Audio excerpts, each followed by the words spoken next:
Doctor VRK women's medical college ఇది హైదరాబాద్లో ఉందండి. ఈ ఉమెన్స్ కాలేజ్కి సంబంధించిన బ్రీఫ్ ఇన్ఫర్మేషన్ తెలుసుకుందాం. అలాగే కాలేజ్ ఇంటేక్ ఎంత, ఫీజెస్ ఎలా ఉంటాయి, అమ్మాయిలకి అంటున్నారు కదా, ఏమైనా స్పెషల్గా ఇంకేమైనా మాట్లాడుకోవచ్చా, ఇవన్నీ కూడా తెలుసుకుందాం. Welcome to Edunine career guidance, Josh innovations private limited, Edunine overseas consultancy. ఈ కాలేజ్ మనకి 2010-11 అకాడమిక్ ఇయర్లో అయితే స్టార్ట్ చేయడం జరిగింది. అంటే డాక్టర్ విఆర్కే ఎడ్యుకేషనల్ సొసైటీ ద్వారా అయితే ఎస్టాబ్లిష్ చేశారండి.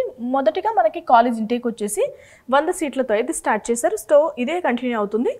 ఇక Muslim minority institution since its inception having obtained a minority status certificate in October 2010.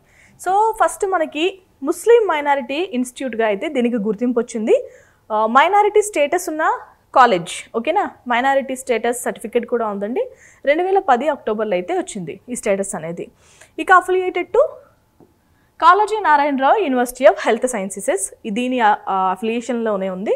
మనకి నేషనల్ మెడికల్ కమిషన్ ఎంసీఐ, గతంలో ఎంసీఐ అని పిలిచేవాళ్ళు, ఇప్పుడైతే ఎన్ఎంసీ అని పిలుస్తున్నాం. సో దీని గుర్తింపు కూడా ఈ కాలేజ్కి ఉంది. సో అసలు ఈ కాలేజ్ యొక్క ఫౌండర్ ఎవరంటే, founded by doctor Mohammad Vizarath Rasool Khan. ఈయన యాక్చువల్గా ఎడ్యుకేషనలిస్ట్ అండి. చాలా న్యూమరస్ మైనారిటీ ఇన్స్టిట్యూషన్స్ అయితే ఆయన ఎస్టాబ్లిష్ చేయడం జరిగింది. ఇంకా ప్రత్యేకత ఏంటంటే, పోస్ట్ ఇండిపెండెన్స్ టైంలోనే ఈయన ఫస్ట్ ముస్లిం ఉమెన్స్ మెడికల్ కాలేజ్ని కూడా ఎస్టాబ్లిష్ చేశారు. సో అంత గొప్ప చరిత్ర అయింది. రైట్, ఇక వేరే డీటెయిల్స్ మాట్లాడుకుందాం.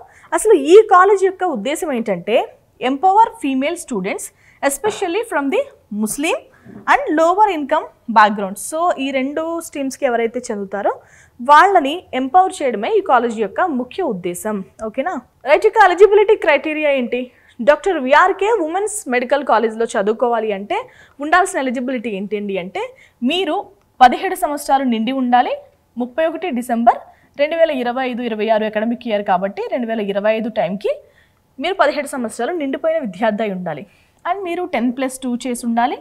ఇంటర్మీడియట్ అంటాం కదా. లేదు అంటే ఈక్వాలెంట్ సబ్జెక్ట్స్లో, ఈక్వాలెంట్ ఎగ్జామినేషన్స్లో ఫిజిక్స్, కెమిస్ట్రీ, బయాలజీ, లేదు అంటే బయోటెక్నాలజీ అండ్ ఇంగ్లీష్ సబ్జెక్ట్స్లో అయితే మీరు పాస్ అయ్యి ఉండాలి.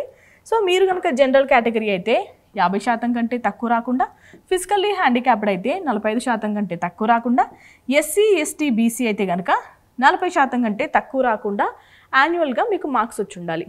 ఓకే రైట్, ఇక ఎంట్రన్స్ ఎగ్జామ్ రాస్తాం కదా మనం ఇంటర్మీడియట్ అయిన తర్వాత. ఎంబీబీఎస్ స్టూడెంట్స్ చేయాలి అనుకుంటే కనుక వాళ్ళు నీట్ యూజీ ఎగ్జామ్ రాస్తారు కదా, ఇది మస్ట్ అండ్ షుడ్గా మనం క్వాలిఫై అవ్వాలి, ఓకేనా. మనకి ఈ ఎగ్జామ్ ఎవరు కండక్ట్ చేస్తారంటే, నేషనల్ టెస్టింగ్ ఏజెన్సీ ఉంది కదా, సో వాళ్ళైతే కండక్ట్ చేస్తారు. ఇక కౌన్సిలింగ్ ప్రాసెస్ అంతా కూడా స్టేట్ కౌన్సిలింగ్ అంతా కాళోజీ నారాయణరావు వాళ్ళు చూసుకుంటారు. ఎంసీసీ అంటే ఏఐక్యూ కోటాకు సంబంధించి ఎంసీసీ వాళ్ళు చూసుకుంటారు, ఓకేనా. ఇక ఎంబీబీఎస్ కోర్స్ గురించి మాట్లాడుకోవాలంటే 5.5 సంవత్సరాల కోర్స్ ఇది.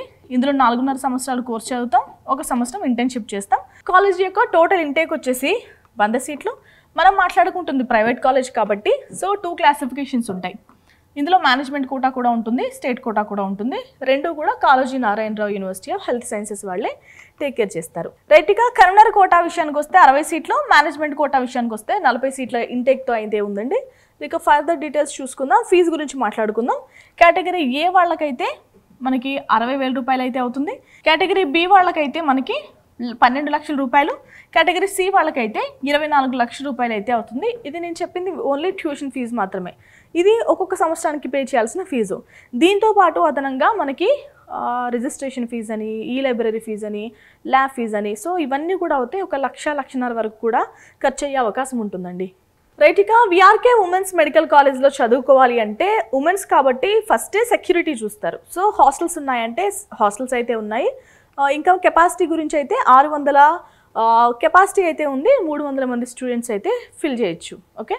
ఇక room facilities, bed, table, chair, wardrobe, fan, so ఏం కావాలి బేసిక్గా అవన్నీ కూడా మనకి ప్రొవైడ్ చేస్తున్నారు. మనకి 24 hours మనకి సెక్యూరిటీ అయితే ప్రొవైడ్ చేస్తున్నారు. ఇక అప్రాక్సిమేట్గా ఫీజు వచ్చేసి 1,65,000 రూపాయల వరకు ఖర్చు అవుతుందండి సంవత్సరానికి ఎంబీబీఎస్ స్టూడెంట్స్కి. ఇక మెస్ ఛార్జెస్ అంటారా, అవన్నీ కూడా సెపరేట్. ఇక మనకి పీజీ కోర్సెస్ ఏం ఆఫర్ చేస్తున్నారు చూద్దాం. విఆర్కే ఉమెన్స్ మెడికల్ కాలేజ్లో మనం పీజీ చేయాలంటే మనం అప్పటికే యూజీ కంప్లీట్ చేసి ఉండాలి అండ్ నీట్ పీజీ ఎగ్జామ్ కూడా క్వాలిఫై ఉండాలి. మనకి MD paediatrics, MD respiratory medicine, MS orthopaedics, MS ENT, MS OBG, MD anatomy, MD psychology, MD biochemistry, MD pathology, MD pharmacology, MD community medicine. So ఇవైతే courses offer చేస్తున్నారు. వాటి సీట్ల intake అయితే ఇంత. Total intake వచ్చేసి పీజీలో వాళ్ళు ఆఫర్ చేస్తున్న సీట్లు 20 సీట్లు. సో ఇదండి విఆర్కే ఉమెన్స్ మెడికల్ కాలేజ్కి సంబంధించిన బ్రీఫ్ ఇన్ఫర్మేషన్. అసలు ఈ కాలేజ్లో సీట్ రావాలంటే మనకి నీట్ ఎగ్జామ్లో ఎంత ర్యాంక్ రావాలి ఇప్పుడు చూద్దాం. మీరు కనుక ఓసీ విద్యార్థులైతే అమ్మాయిలకైతే 2,14,989 లోపు రావాలి. బీసీబీ అయితే కనుక 2,05,027 లోపు, ఇక బీసీఈ అయితే కనుక 2,16,243 లోపు అయితే ర్యాంక్ రావాలి. సో ఉమెన్స్ కాలేజ్ కాబట్టి ఈ డీటెయిల్స్ మాత్రమే ఉన్నాయండి మన దగ్గర అవైలబుల్గా. సో ఈ కాలేజ్కి సంబంధించి లేదు అంటే ఏ కాలేజ్కి సంబంధించి అయినా మీకు ఇన్ఫర్మేషన్ కావాలంటే కామెంట్ చేయండి. లేదు అంటే ఎడ్యునైన్ కెరీర్ గైడెన్స్ని సంప్రదించండి. Thanks for watching.